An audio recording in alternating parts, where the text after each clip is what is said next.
What is going on, everybody? It's Carl here, and today we're going to be setting up my welder to weld aluminum. And what I had to go out and do is I had to go out and buy a 100% argon welding gas tank.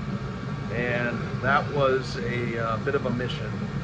I want to say I like Northern Tool and that they have a welding gas exchange program, you know, and they're open 7 days a week, right? So you run out of gas on the weekend, no worries, you can head there, swap it out.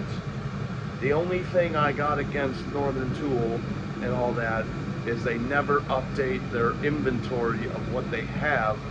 So chances are sometimes they just don't have it. And to acquire this 100% argon, I went to one store. They said they didn't even have any argon. They told me to go to another store, so I went there the following day, and then I find out that all their inventory is off. And then I had them call around to see if anyone had an argon tank.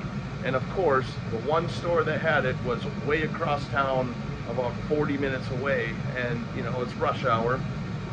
Terrible. So that's my only bad thing about it, is their inventory is always off. But whatever, we acquired the tank and we're good to go on that. So like I said, I got the argon tank here. So what we're gonna do, I'm gonna swap over the regulator, get this put on this tank, and then this is the aluminum spool gun.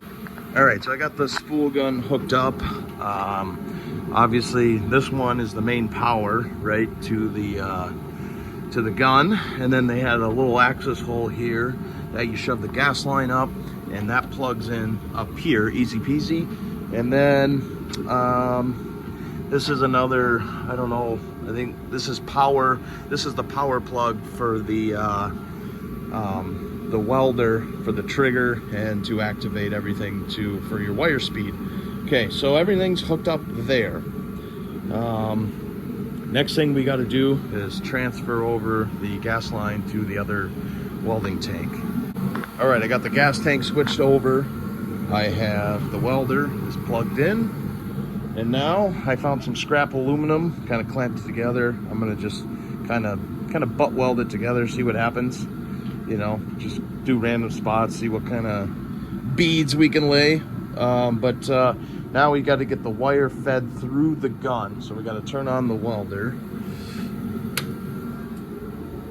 And we got it set for spool gun, so it knows that we're using a spool gun. And now I get to crack open the case quick and kind of feed the wire through. All right, I got the wire fed through, so now all we got to do is turn on the gas, get a welding helmet, and see what happens. So I got the welder to work. The only thing is, it seems like when I'm welding that it is just dumping out like wire just really fast. And I don't know if that's normal or if there's a way to control the speed on this thing, so I'm gonna have to do a little research and see if there's a way to slow the wire feed down, because I got it all turned the way down on the welder, literally, and it still is the same pace, but maybe it's just a one speed for a spool gun. I'm not really sure, but it's definitely different than welding steel. Totally different.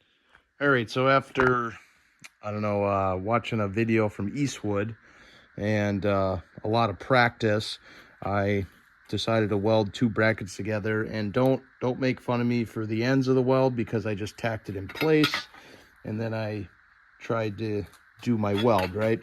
But as you can see, it looks like dog shit, but obviously there's got to be, you know, there's going to be a learning curve here. Like I've never really welded aluminum that much. I have very minimal experience, but you can see that the weld did penetrate. The only reason, because I scraped off all the soot. But you know, the weld did penetrate, and I did put this bracket in a vise, and I tried hitting it with a hammer, and it did not break. So I'm pretty happy about that. So there's definitely going to be a learning curve to this, but also when I was watching a video, you do want the wire speed really fast, and you pretty much have to weld faster than like you're welding steel, because everything melts at a lower point. You know what I mean? So you really gotta move. And I guess I didn't realize that. But now I know, and we're definitely getting better. But now at least my welder is set up so we can do a lot of boat lift repairs and other small things that we need to do. So no, this is a step in the right direction. I'm pretty happy about it. Everything worked great. The spool gun worked great. You know, I was a little worried about how heavy it is, but once you start welding, it's actually not that bad. It's really not that bad. So I'm pretty stoked, because this is a game changer. That you know, you can have a welder that does TIG, MIG, and you can run a spool gun for aluminum. I mean, it's pretty awesome. I'm pretty happy about it. So yeah, stay tuned for more aluminum welding videos coming up. We're gonna have a bunch this summer. Like I said, we got a lot of projects to do, and this is a step in the right direction. So thanks for watching, everybody. I appreciate all of you. Please like and subscribe, and I'll see you guys in the next one.